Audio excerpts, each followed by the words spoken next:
sunshine.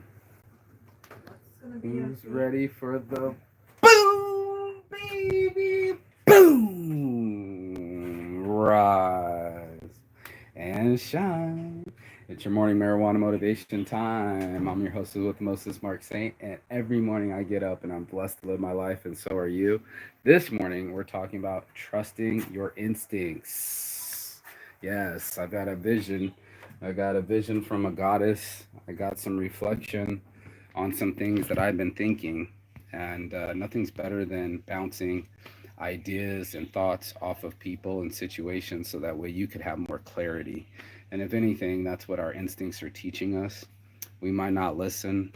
First the universe whispers, then it roars. And if those are paying attention, then you got Saints Addiction. Let's get into it, shall we? Tough to us, right? It'll say some things that we might not listen to and we might need to hear. That's the blessing of our instincts. That's the blessings of vibes. That's the blessing of the esoteric part of the world. It might not be in a book. It might not be written down. It might not be so scripted, like scripture. It won't be so, yeah, that's what God said. This is exactly what it said. It might be something more holier than that. It might be something more, again, in the clouds, something that whispers to us. I've had many times in my life where I definitely felt something from like above tell me a certain information, whether I wanted to hear it or not. And for those that are listening, right, they're truly listening to their lives and all the other things. Oh, not we it is a morning motivation. The thing is to listen to your instincts. I'm so grateful for this goddess behind me. I'm so grateful she's in my life. I'm so grateful she said the things that were in my mind. It's like I've been reading her mind, but when she reads my mind, I'm sitting here going, okay, there's something about this. There's something about the vibe she's getting and seeing, the information that people are saying to her, the backstabbing, the fucking motorcycles, the trucks going by, the fucking the junkyard dog next door, the the the instincts, man. The things that you're like, okay, yeah, I didn't really pay attention to that, and then now all of a sudden it's screaming at me and saying, hey, you need to pay attention, and you're like, okay. My boy James Atencio's brand is pay attention, and that's all you're gonna do is pay yourself when you're paying attention. You're doing your homework, you're listening, you're feeling your gut instincts, and then that's what I wanted to key in on and go, okay, high key alert, there's low key, but high key alert, hear me now, feel me now, is what you're gonna do with your newfound information. There's something that's gonna be like on the internet or something that's a Google search away, and then there's like this feeling. I'm gonna touch myself right in here. This the feeling that something's wrong.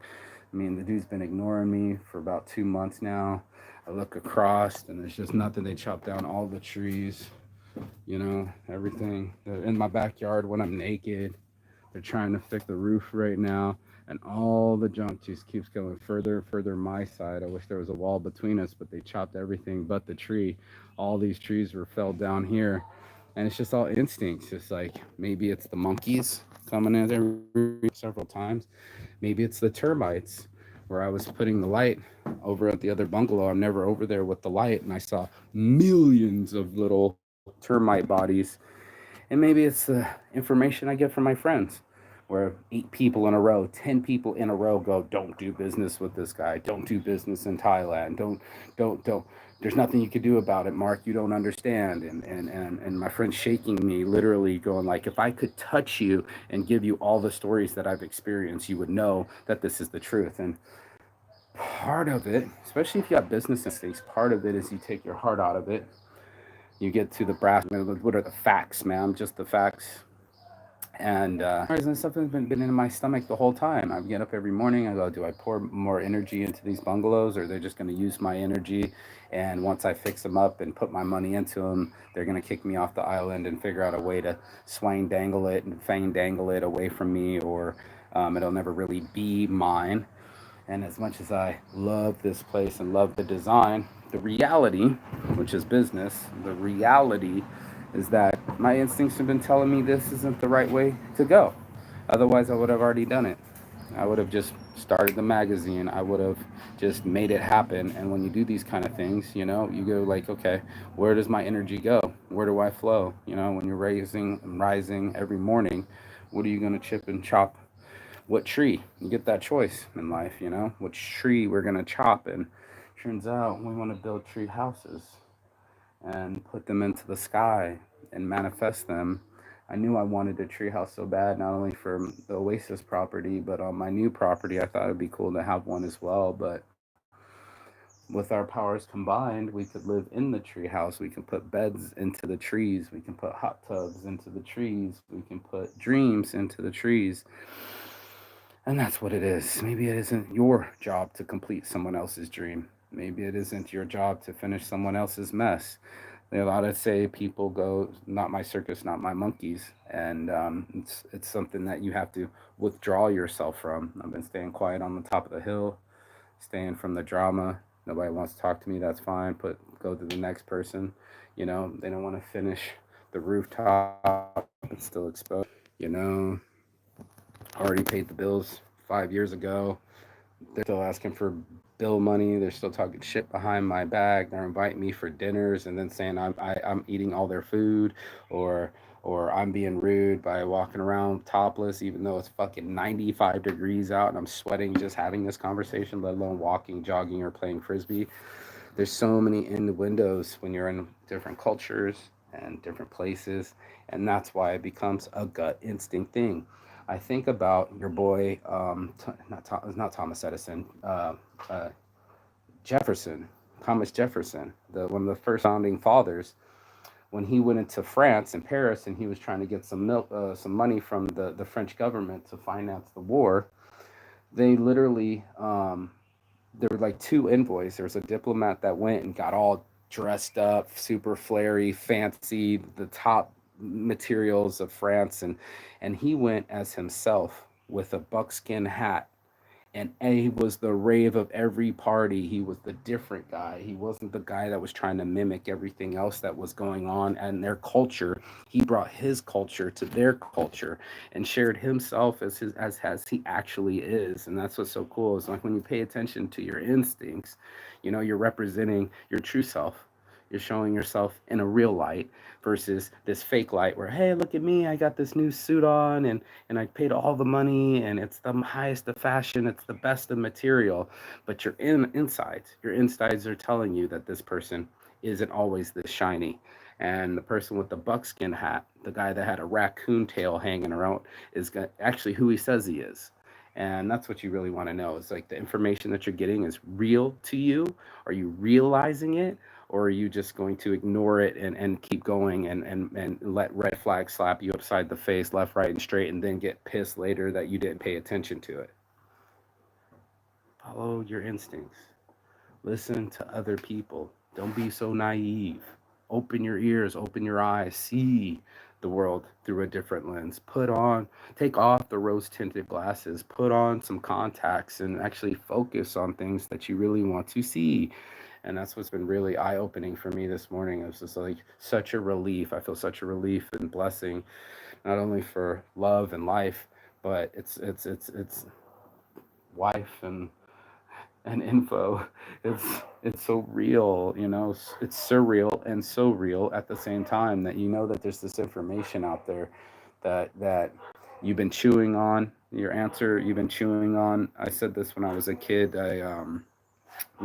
My parents were getting divorced, and it was kind of like a choice of what parent do we live with. And I would flip the cards. And this was a deck of cards, and I was like, okay, if it's a heart or if it's red, I'll go with my mom. If it's black, I'll go with my dad, right? And then it came out black, and I was like, okay, let's try this again. And without even doing a second flip, I knew my answer was already I wanted to be with my mom. I wanted the red color to come up, and even if the black came out and the black came out and the black came out, I would have kept flipping till I got the answer I wanted to see. And this is maybe 10 years old or something, but I clearly felt like, okay, your true instincts, your true choice. And to get a true north in your compass inside yourself and go, okay, this is what I really want to do. And that's why I've been hemming and hawing for the last 30 days here in Thailand. Just like, man, I'm living the life of Riley because I have this all place to myself, but this place is burnt out. I have to look at this every day. day and do my show and show all this destruction and construction and misinterpretations and bad vibes and interpersonal dramas and all the shit talkings just come to a head. You can see when people really have your true intention at heart. You can see when people really care about you, and people will show you who they really are. And this is the fucking awesome part about people. It's like, thank you for showing me who you really are. Because for a minute there, I thought you were a friend. Or for a minute there, I thought you were an ally. It turns out I had a lot of enemies. I had a lot of people that were just like, not into me, not into my vibe, not into me picking up trash. And then all of a sudden, I go pick up trash the other day, and then like seven strangers come up and help me. And we do it for like a whole hour down the beach. It became a movement. So for some people, you're their cup of tea. For some people, they don't even drink coffee. And that's the instincts kicking in. You're going to read people. We did this in the BU seminar where you go up to, do I trust you? Do I not trust you? And you just go up to the person's face, maybe 1 foot away, and go, I don't trust you. And then they will say, I trust you. And we went around and did this exercise with maybe 50 to 100 people in a room and give your gut instincts. You might not say that shit when you're walking in the mall. You're not going to say that shit when you're walking down the street, but we feel it. We feel vibes. And as some people say in the streets. Besides for this loud ass fucking uh, road behind me, the vibes in the streets is all about vibes. You're gonna find something inside you. Go, okay, that person ain't right, or this something shady about this deal, or something shady about this person. And I kept chewing on it in the back of my mouth like a bad piece of gum. I kept chewing on it and go, fuck, this is a lot of work. And what can I do? Okay, I can do these first three bungalows and let me see if some income comes out of it. And even yesterday, some gentleman walked up here with a backpack on, full on in here, and was like, where's reception? And I'm like, this place has been closed, permanently closed on Google. I'm the only one here. Reception is covered in fucking junkyard dog shit, and and he really wanted to live here. He was like, I don't care. Like, I'm like, there's no bed, there's no walls, there's nothing, and this guy was like, I'm coming. And it's baffling, to run into someone else's circus and try to control their monkeys and try to keep track of their disorganization. And that's why it's not my circus and it's not my monkeys. It's not my job to pick up the pieces from someone else's drop ball. It's not my job to finish someone else's dream. It's not my job to um, it is my job to pay attention to my instincts. That's what it is getting on my job and listening to my wife and listening to my life and listening to my instincts and just hearing it.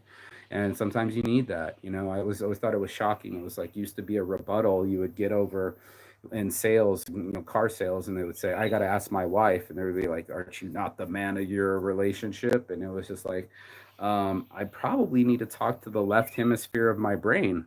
Literally, like I'm over here being all logical, left minded. What about the right side? What about the instincts? What about her woman's intuition? Like, give it a shot. Like these kind of things is like, had a conversation, first started dating, and she wanted to go up a hill in the wrong direction. I was like, oh, hell no. And we had to trust each other and go, okay, my instincts are feeling this way, like so strongly. Is it stronger than your intuition? And that's when you're asking yourself, you're like, am I really vibing this? Or I'm trying to manipulate this? Am I trying to force this? And more traffic.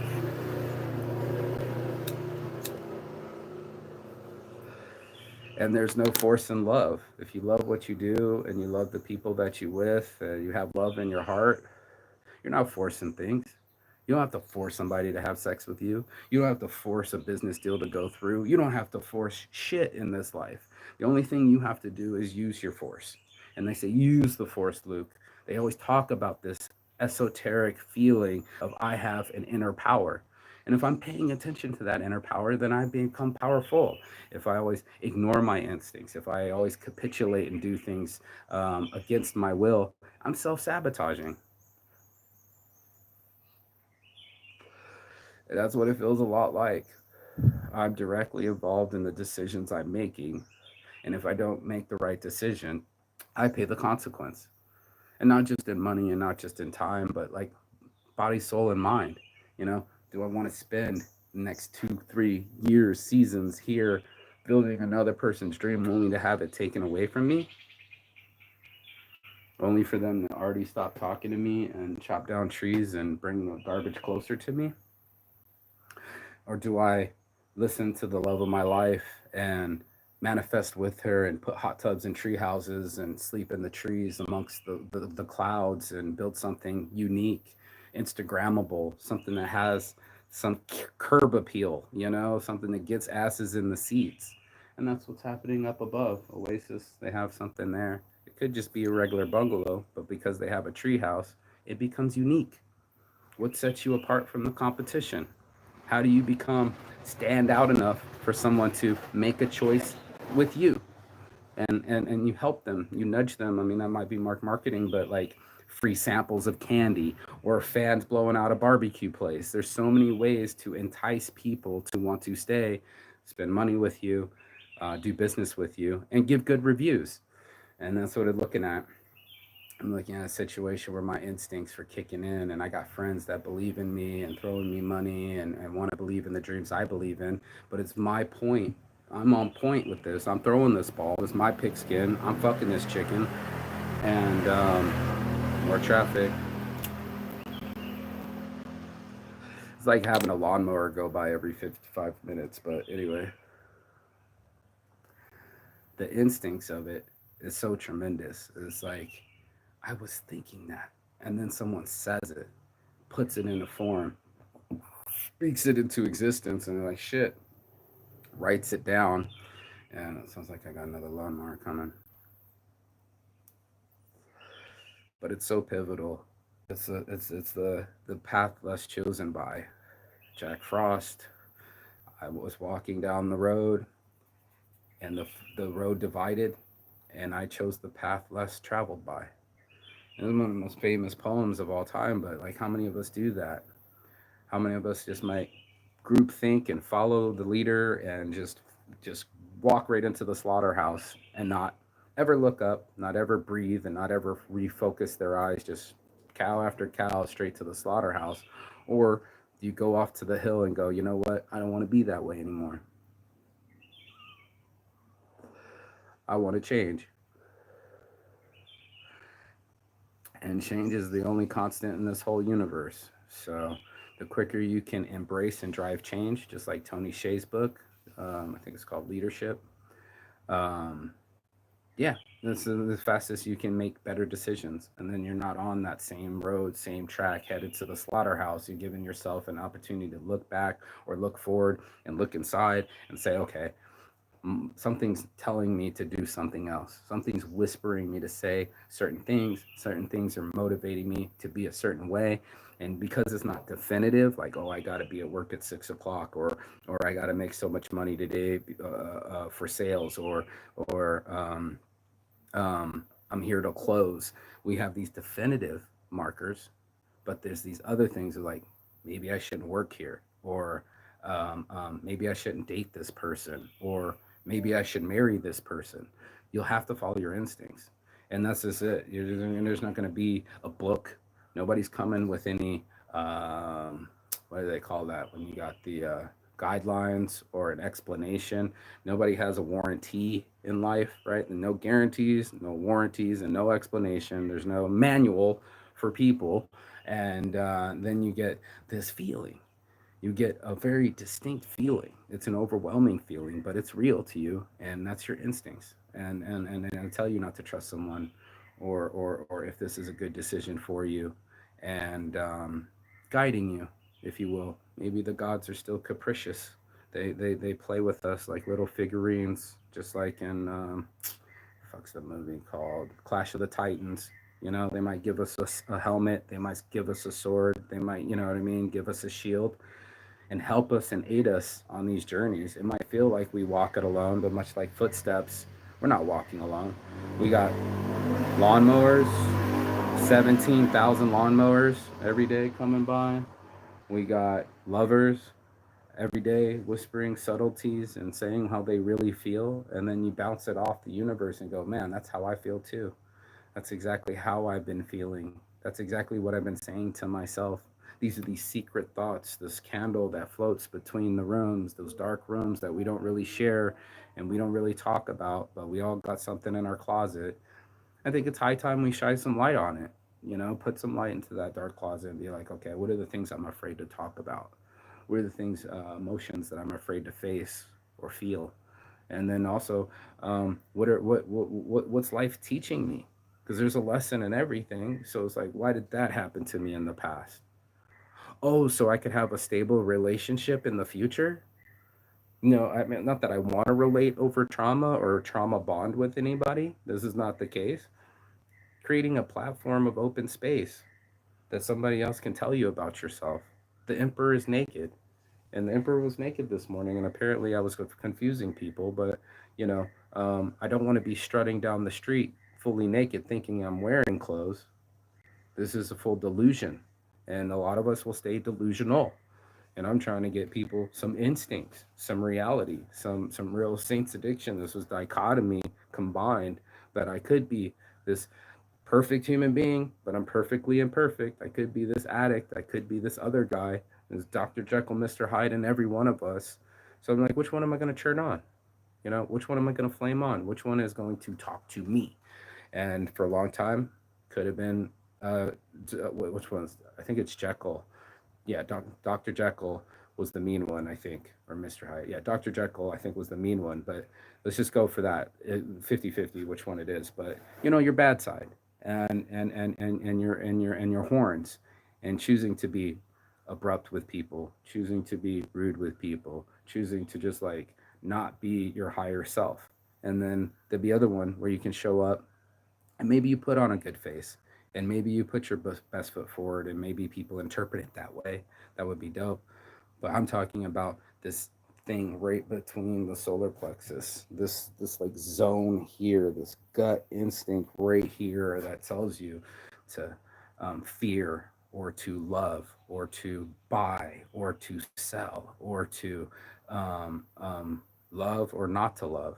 That's the area. These things are, been searched for time and eternity. You ask any tarot card reader and they will tell you 99.9% are about relationships.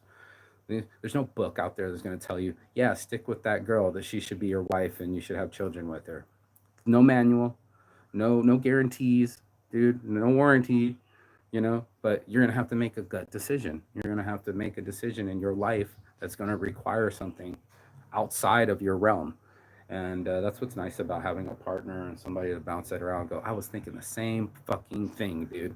Like, it's happened multiple times, but like in a really eerie ESP kind of way. But I feel that in my heart to hearts, when I'm centered, these messages come clearer, especially with sobriety, especially with love. You can be honest with somebody and tell them like the worst thing about yourself, and they just kiss you more. And and understanding, especially from another perspective, go, same bitch, same, like same bitch. I know that feeling. I know what you're speaking of. And it's a knowing. That's something that we've been practicing. It's just a knowing, like when you know. And especially when you're in flow, it just comes out way better.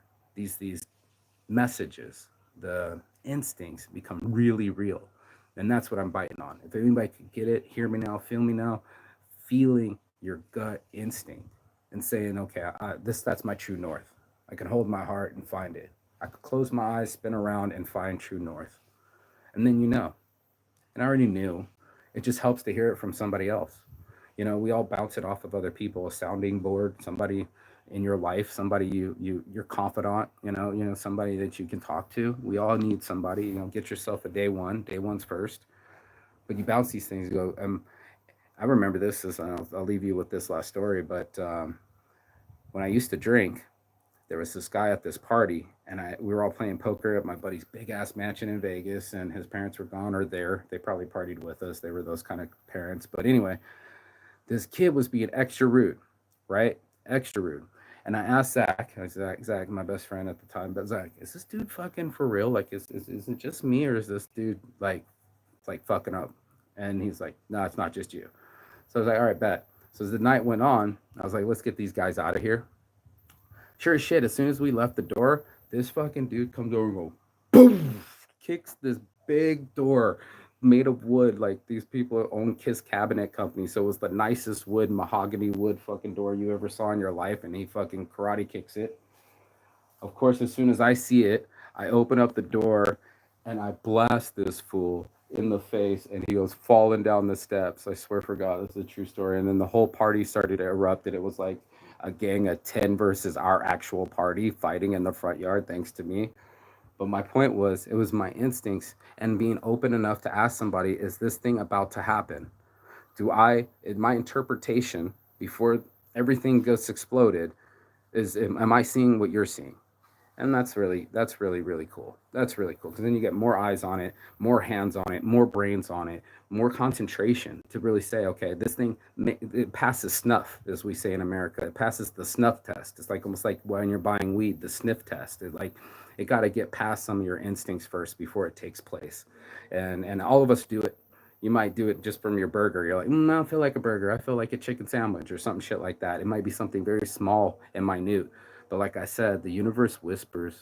I much rather hear the chirp than the roar. Because when the fucking universe roars, you're talking about like fucking roofs off of fucking homes. You're talking about divorces. You're talking about real fucking seismic systemic change. And I'm just not interested in the earthquakes. I much rather feel the vibration on the low and to get the fuck out though, instead of being in the middle of it when the building falls on top of all of it because I wasn't paying attention to it. So yeah, I'm very grateful. This one, I'm really grateful for the time and the experience. You know, it's a master class in business. You're gonna have some kind of communication with somebody, some kind of negotiation with another person, and be in business. And then there's gonna be moments where you're like, oh, should I buy that oven or should I wait and finance that printer? Should I do this? Should I do that? You're gonna go TikTok between so many decisions during the day. It's important that you stay centered, and it's important that you stay breathing. And that brain that does that is the most clearest, clairvoyant brain out there. And I don't know if you can believe in predicting the future, but for sure, you can feel the future. You can feel it a little bit like, oh, this is what's about to happen. This is what I've been wanting. This is what I'm seeking, and it's seeking me. So this is really cool shit, man. I'm mind blown right now because it's just like, whoa, how did you know what I was thinking? And how can you say something out loud that's been in my head? And also, what's a better plan? You know, you can't don't knock it till you try it. Well, I say if you knock it, you got to replace it. So if you don't want to go eat here, where do you want to eat? And I'm not going to go down the list of I don't want to eat there, I don't want to eat there, I don't want to eat there. No, by the third I don't want to eat there, now you have to choose. You know, and that's what it is in our lives. By the time those instincts happen, before we have to make these choices, you get all these little whispers, you get all these little options, and I say, D all the above or exit the fuck out, bro, because it's either a hell yeah or it's a fuck no. And that's some Burning Man Credence and shit. On my heart from the start, it's your boy Marky Saint. Saint's Addiction. I'm on a mission and I don't want to be wishing. I want to be dreaming and making my shit a reality instead of a fallacy. And that's just me. So you can keep living lies if you want to. Not on this channel, not in this life. I want the real deal, Holyfield, and I'm gonna punch my dip in this universe, and when it punches back, I'm gonna try to dip and slide and make sure I don't get hit with it, because that's the realest clap back out there, is knowing that you knew and didn't do anything about it. That would be the biggest clap back of all time. So I'm listening. Lord knows I'm paying attention, and attention paid me. Let's go. Peace of love. And as always, Chigathon. That means goodbye, but not forever in Phoenix. And I will see you on the other side as soon as you like, share, and subscribe. Comment below when it's the time that you've paid attention to your instincts and it's changed your world. I said I was almost 30. I wasn't married and I didn't have any kids. I might as well travel now. It's been the best decision of my life. It gives me a wife. It gives me a life. It gives me my happiness. It gives me my instincts. It gives me everything that I ever could dream and more. My health, my wealth, and my focus. And I wish that upon everyone. And then you'll have Saints Addiction. So I'll see you guys. Dip side ride. I'll see you. Ciao.